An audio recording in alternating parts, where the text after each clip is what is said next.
नमस्कार विद्यार्थियों, मैं हूं गणपत सेजू और आप सभी का स्वागत करता हूं आप ही के अपने चैनल जीके विद जीएस पर।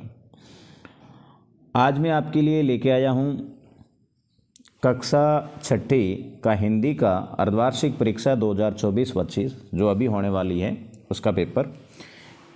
एग्ज़ाम बहुत नज़दीक है, मतलब अब हो ही रहे हैं, तो मैं ब्रीफली फटाफट से आपको क्वेश्चन और आंसर है इस पेपर का बता देता हूं। आप इसको याद कर लीजिएगा, वीडियो पूरा देखिएगा, देखो बीच में छोड़ के नहीं जाना है। प्रश्न और उत्तर आपको सभी के सभी मिलेंगे। आप सभी को पता होना चाहिए कि आपका जो ये पेपर है ये रहने वाला है 50 अंक का और समय है आपके 2.5 घंटे रहेगा, 2 घंटे 30 मिनट का।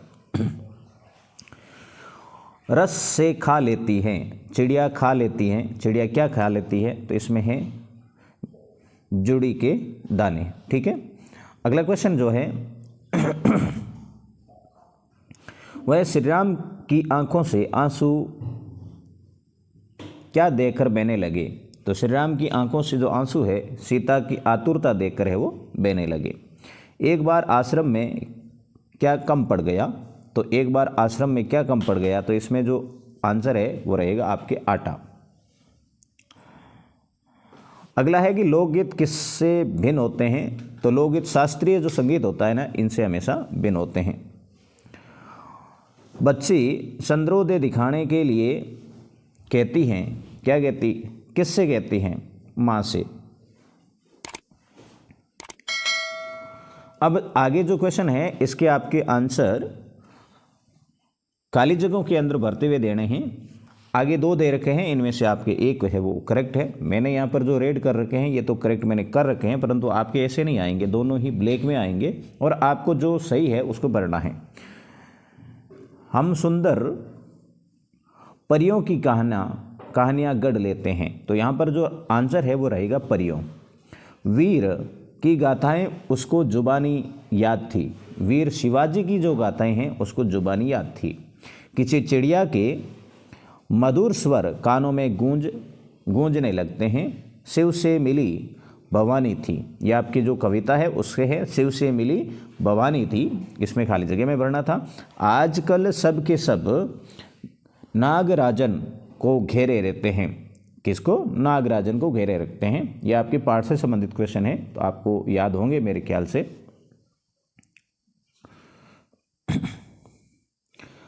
आगे जो प्रश्न है आपका वह है कि छोटी चिड़िया चोंच मारकर क्या खा लेती है?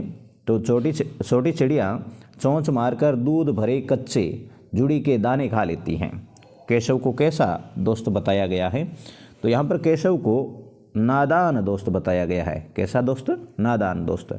कविता में चांद का मुंह कैसे बताया गया है? कविता में चांद का मुंह गोरा चिट्टा गोल मटोल बताया गया है। छोटी चिड़िया किसके खातिर गा लेती है? तो छोटी चिड़िया है वन बाबा के लिए, मतलब बूढ़े जंगल के खातिर गा लेती है। वन बाबा मतलब बूढ़े जंगल के लिए गा लेती है। लेखिका बचपन में इतवार की सुबह क्या क्या काम करती थी? लेखिका बचपन में इतवार के सुबह अपने मोजे धोती थी, अपने जूतों पर पॉलिश करके चमकाती थी। अगला क्वेश्चन है कि बचपन नामक संस्मरण की लेखिका का नाम बताइए। आपके जो संस्मरण दे रखा है बचपन, उसकी लेखिका कौन है? तो इसकी लेखिका का नाम है कृष्णा सोबती। लेखिका के चेहरे पर चश्मा देखकर छोटे बड़े क्या कहते थे? तो लेखिका को वे कहते थे कि क्या आंखों में तकलीफ है?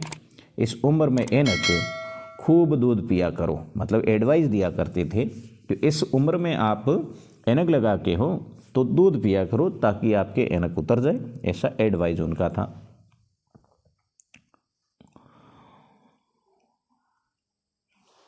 केशव और श्यामा ने चिड़िया के अंडों की रक्षा की या नादानी, है ना? केशव और श्यामा जो है आपके पाठ के अनुसार उसने चिड़िया के अंडों की रक्षा की थी या फिर उन्होंने नादानी की थी।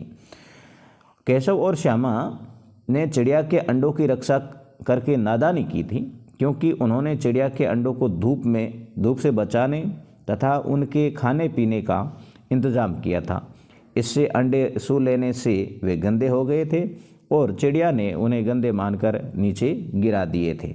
ठीक है, तो ऐसा आपको लिख देना है।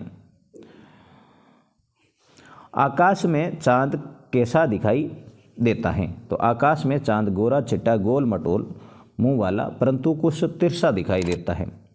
वह कभी तो लगातार बढ़ता रहता है और फिर घटता जाता है। इस कारण चांद का आकार सदा एक जैसा नहीं रहता।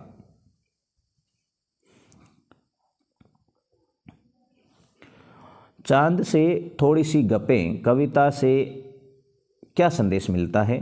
तो चांद से थोड़ी सी गपें कविता से ये संदेश मिलता है कि प्रकृति के नियमानुसार चांद घटता बढ़ता रहता है। प्रकृति के इस नियम को कोई भी नहीं बदल पाता है, अतः हमें भी प्रकृति के नियम मानने चाहिए।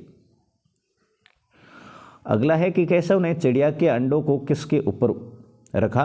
तो केशव ने श्यामा से चितड़े या पुरानी धोती का एक टुकड़ा मंगवाया। फिर उसने उसके कई तय करके गद्दी जैसा बनाई और उसे फिर बिछाकर उस पर चिड़िया के अंडे रख दिए।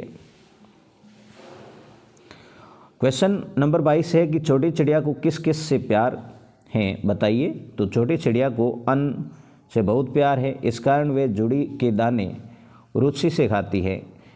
उसे एकांत से भी प्यार है, इस कारण वे जंगल में मधुर स्वर में गाती हैं। उसे उफनती नदी से भी प्यार रहता है, क्योंकि उसके जल कणों से वे अपनी प्यास बुझाती हैं और वे स्वतंत्र जीवन बिताती हैं।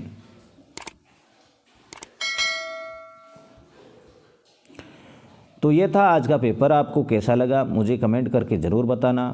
इम्पोर्टेंट जितने भी मेरे को क्वेश्चन लगे वो मैंने आपके साथ में साझा किए हैं। चैनल को आपने सब्सक्राइब नहीं किया है तो सब्सक्राइब ज़रूर कर लें। आज का वीडियो यहीं तक, मिलेंगे नेक्स्ट वीडियो में। तब तक के लिए जय हिंद, वंदे मातरम।